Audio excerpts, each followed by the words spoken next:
நம்ம ஊரு சிங்காரி சிங்கப்பூர் வந்தாளாம்.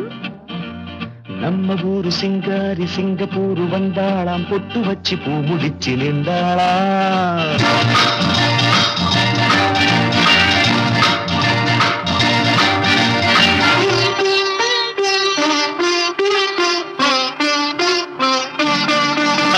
நம்ம ஊரு சிங்காரி சிங்கப்பூர் வந்தாளாம். பொட்டு வச்சு பூ முடிச்சு நின்றாளாம். பொட்டு வச்சு பூ முடிச்சு நின்றாளாம். ஆஹா, மன்மதன் வந்தானா நம்ம சங்கதி சொன்னானா. மன்மதன் வந்தானா நம்ம சங்கதி சொன்னானா. நம்ம ஊரு சிங்காரி சிங்கப்பூர் வந்தாளாம். பொட்டு வச்சு பூ முடிச்சு நின்றாளாம். பொட்டு வச்சு பூ முடிச்சு நின்றாளாம்.